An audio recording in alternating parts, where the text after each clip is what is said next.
Welcome to this week's edition of Ask an MS Expert. I'm John Strum, and I'm the host of the Real Talk MS podcast. Each week, Real Talk MS reaches thousands of people in more than 100 countries around the world with the news that people affected by MS need to know. My wife, Jean, lived with progressive MS for 23 years, so I've had a front row seat experiencing all the ways that MS can impact a family. I'm a past member of the International Progressive MS Alliance Scientific Steering Committee, and currently I serve on the MS Society's Community Review of MS Research Committee. I'm a district activist leader and trustee for the National MS Society, and I chair the Society's California Government Relations Advisory Committee. The MS Society's Ask an MS Expert webcast is designed to give us a place for the MS community to connect and to connect you with experts who are ready to answer your questions on the topics that impact people affected by MS every day. Please feel free to post your comments and questions on Facebook, YouTube, or Twitch. MS navigators are online throughout today's program, answering those questions and connecting you to resources. Intimacy and sexuality are important components of a happy and healthy life. And although MS can affect sexual feelings and responses, sexual intimacy does not have to disappear when one partner is living with MS. Madelyn Esposito is joining us today to discuss some of the common sexual problems faced by people living with MS, along with treatments designed to resolve those problems, ways to maintain intimacy in your relationship, and tips for a healthy sex life. Madelyn is a mental health clinician at the University of Wisconsin Health's Behavioral Health and Recovery Clinic. She's a certified sex therapist and a clinical adjunct faculty member at the University of Wisconsin School of Medicine and Public Health. Welcome, Madelyn, and thanks for being with us today. It's my pleasure.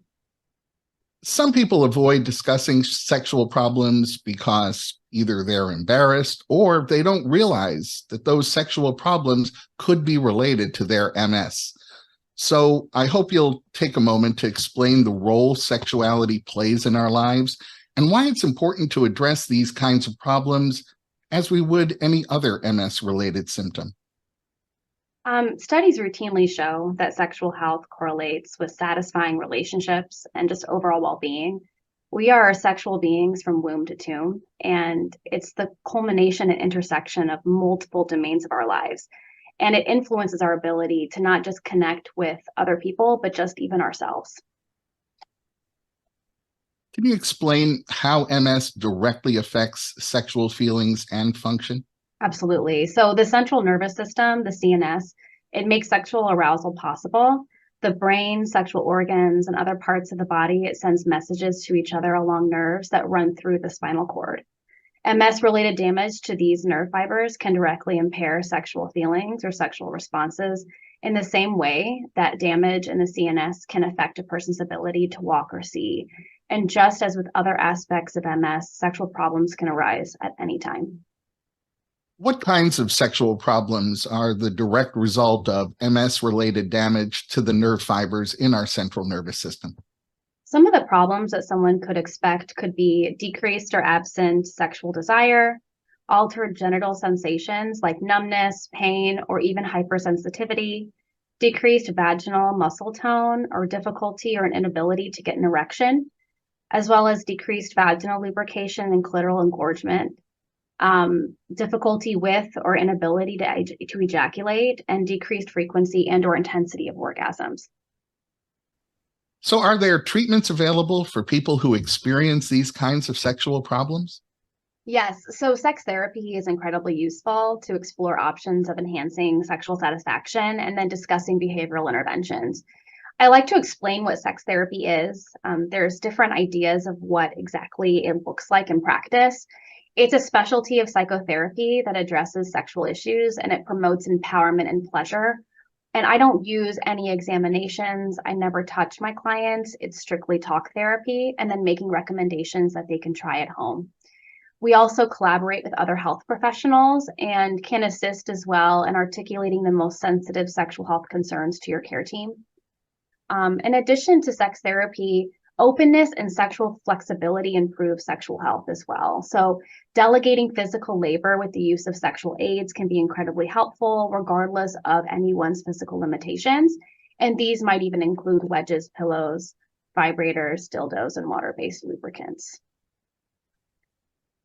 Well, we know that MS symptoms can sometimes interrupt everyday activities. What are the most common MS symptoms that impact sexual feelings and function? Yes, fatigue, pain, spasticity, bladder, bowel changes, depression, and cognitive changes are the major ones. We heard from Jenna, who experiences terrible fatigue, which makes sexual activity feel overwhelmingly exhausting. You have any tips for Jenna? Yes, so fatigue is a major inhibitor for even interest in sex. Typically, I recommend scheduling sexual activity. And even though usually people have a hard time with the idea of scheduling sex, it can be incredibly helpful to dedicate time where people can really feel their best. So activities that result like in more fatigue or cost spoons, as many people describe them, they could be limited on days that someone plans on initiating sex. And honestly, I push back against the idea of spontaneous sex anyway, given how many of us prepared for our first date, thinking about we went out and we likely took a shower before we went out with that new prospective partner. So I do push back on the myth of spontaneous sex. I think it's also helpful to remember that sex can have intermissions and does not really require penetration to be enjoyable. And I also really do appreciate delegation of having sex toys as well to alleviate additional work. We heard from Mark, and Mark told us that he experiences pain and spasticity, which interfere with sexual positioning and pleasure. What can Mark do to improve his experience? With partnered sex, communication of what feels good and not so good is key. I think a lot of people struggle with articulating how they're feeling and what feels good and not so good for themselves. Massage is a great method of relaxing those muscles, and it also would inform Mark's partner of where he feels the most spastic. On high spasticity days, he may also opt to lay down and have his partner on top or take the lead with stimulation as well. Denise says she has bladder problems and struggles with leakage, which can make sexual activity very embarrassing. So now she finds that she wants to avoid it. Is there anything Denise can do to prevent bladder accidents from happening during these intimate moments?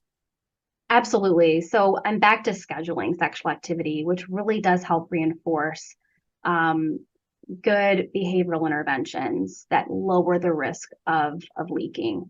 So interventions like emptying her bladder beforehand, using waterproof sheets. Rubber is great because it doesn't make much noise unless someone has a latex allergy. Avoiding positions that place pressure on her abdomen. Also like avoiding caffeine and alcohol.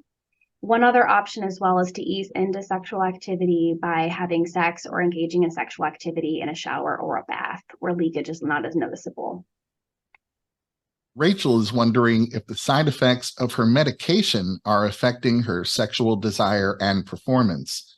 What types of medications can affect sexual feelings and function? Full disclosure that as a sex therapist, I don't speak medication. So typically what I recommend for my clients is to initiate conversation with their prescriber about sexual side effects. Many providers don't prioritize disclosing this information, and sexual side effects can come along with many of the medications that we regularly use. And so simply like timing can be really helpful. Cleveland Clinic, for example, recommends taking anti-spasticity medication 30 minutes before sexual activity. So if medication is required, going back to the prescriber, asking more questions about side effects, as well as timing of when that medication could take place. Living with MS can take a toll on your physical and your emotional health. And some people may not feel interested in sex simply due to the stress of living with MS. We heard from Chantel, who lives with depression, which is a common MS symptom, and she never feels in the mood to be sexual with her partner. How do mood changes like depression, anxiety, and grief affect sexual health? And what can people do to manage those mood changes? This is something as a sex therapist I see every day. And I remind my clients that sexual desire is systemic, meaning that desire is impacted by biological, psychological, and sociocultural factors. Many mental health conditions affect sexual health. And oftentimes it's the first indicator that something is amiss. Depression is an excellent example of this, as it comes with anhedonia, the lack of interest in enjoying pleasurable activities, as well as fatigue and poor messages about oneself. And these are all biopsychosocial concerns that can and will inhibit desire. Sexual desire is also affected by anxiety, obsessive compulsive disorder, trauma, and ADHD. Oftentimes, just simply treating and managing these conditions will indirectly improve sexual desire and then shift any of the relationships affected by the mental and sexual health component. Luis tells us that he uses a wheelchair and his wife is his care partner. Being physically dependent on his wife for things like getting dressed and getting in and out of bed makes it difficult for Luis to want to be intimate, and sometimes he physically can't. Do you have any advice for Luis and his wife for how they can reclaim their sexual relationship? I don't think it can be understated how chronic conditions affects relationships, and I don't think enough people talk about it. Many folks describe feeling infantilized as though their partner is the parent and they are the child in need of taking care of. And this is a recipe for lower desire in both partners and can result in lost intimacy. Some of my recommendations include dedicating time to go on dates without any expectation of sex, but also introducing erotica and or sexual aids that can reignite that interest and then change the typical routines. One other helpful option is couples therapy, where they can work on communication and creating more distance in their relationship to foster desire. Just as in so many other areas of life, Yes. communication is really the first step to getting your sex life back on track. But discussing personal sexual problems or preferences can feel awkward or uncomfortable. What are some tips for how partners can start talking about these sensitive issues in an open and honest way? I appreciate conversation starters like books on sexual health that you can even accidentally leave on your nightstand, like Come As You Are by Emily Nagoski. A new one for me is Speaking from the Heart by Anne Hoddership. Sometimes the couples I work with start with simply sending a text message or writing a letter or an email to begin that conversation and provide their partner some space to consider a thoughtful response. When discussing sex, I find it helpful to walk and talk or converse while distracted, and this usually helps to lower someone's guard. Why is communicating with your healthcare team about any sexual problems you're experiencing so important? And who should be included in those conversations? Sadly, many medical professionals struggle to initiate conversations about sex based on their own discomfort, their own concern about not having enough sex education to answer any questions that arise. And some providers also look at sexual health as a bonus, an extra, that doesn't necessarily affect quality of life. And so sadly, many of my clients need to do their own sexual self-advocacy and ask questions and mention the sexual problems that are going on. It's important to ask about sexual side effects for medications, options should the sexual side effects be significant, sexual side effects for procedures they may have as well, and then also helping to parse out what is multiple sclerosis and what could be explained by something else that may be undiagnosed. Alex says he and his husband have talked about their sexual problems, but they aren't making any progress. Now, a few moments ago, I heard you talk about sex therapy, and Alex is wondering if he should reach out to a sex therapist. So how can a sex therapist help people who are facing sexual challenges? And what kinds of things should someone consider when looking for the right therapist for them? Sex therapists are excellent at providing sex education and space for individuals and couples to share the most sensitive concerns and the most stigmatized issues of our lives. So I recommend linking with someone certified through the American Association of Sexuality Educators, Counselors, and Therapists, or ASECT, We have a rigorous certification process and are equipped to use evidence-based approaches that promote the most change.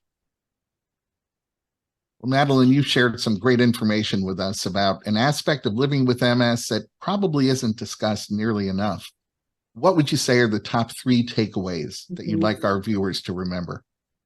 I think shifting your mindset on sexuality. There's no such thing as normal or typical sexuality. Healthy sexuality is individualized and based on preferences and abilities.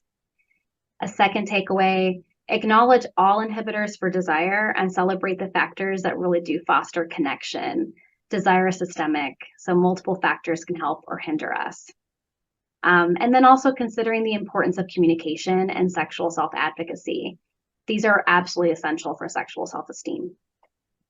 Well, thank you for sharing your expertise with us, Madelyn. I think we have time to answer a few more questions from our viewers. Tara wants to know how she can tell if her sexual problems are MS related or if they're a function of aging and menopause. This is a common predicament. Which condition is causing the sexual problems? Thankfully, the interventions previously discussed, like communication, scheduling, lubrication, sexual aids like wedges, pillows, these will help should either condition be the culprit. With menopause, I do recommend connecting with a great OB-GYN to discuss medical options to minimize effects, especially those in regards to vaginal atrophy and the use of moisturizers. Judy says she hasn't been sexually active for 10 years and she feels like her body doesn't work like it used to. How can Judy rediscover her sexual self? That's a big question. So my first recommendation is to have an examination to rule out any complicating factors like vaginal atrophy if the vagina hasn't been used, pelvic pain or tightness that would warrant a referral perhaps to pelvic floor physical therapy. If there is a partner involved, I also recommend seeking a couples or sex therapist should there be concerns about communication, especially given how sensitive sexual health issues are. It can be quite difficult for even the most skilled couples to talk about. Regardless, the brain is the largest sexual organ, so creating space to consider sex can be just enough to increase curiosity. Michelle tells us that she's not on birth control because of several other medications that she has to take, and she's worried she may get pregnant, so she avoids sex, even though she knows it's hurting her relationship. You have any advice for Michelle? This would be a great topic to discuss with her partner, specifically their expectations and flexibility with expanding the definitions of what sex is beyond vaginal penetration.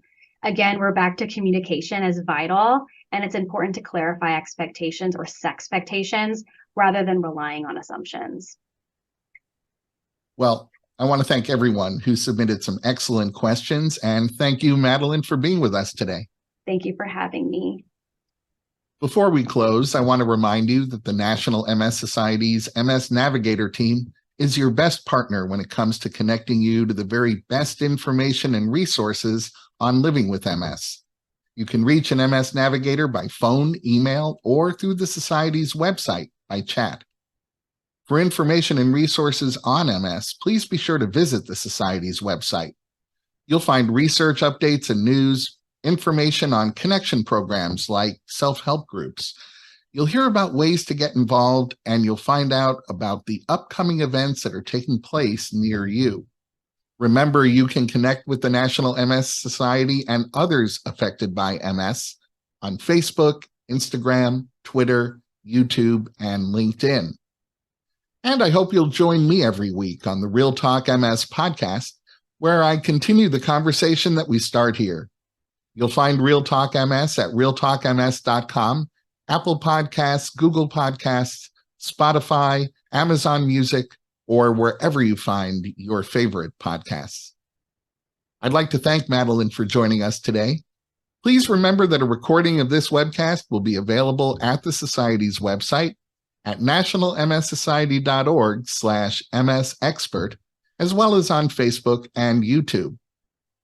I hope you'll join us for next week's edition of Ask an MS Expert. You can always find our upcoming program topics on the National MS Society's website. And now I have a favor to ask each of you. Getting your feedback on today's webcast is important. So if you're watching on Facebook Live, you'll see a link to a survey pinned to the comments section. And on YouTube, you'll find that link in the program description. Completing the survey makes a real difference. The information you provide helps us continuously improve, and it helps shape future programs.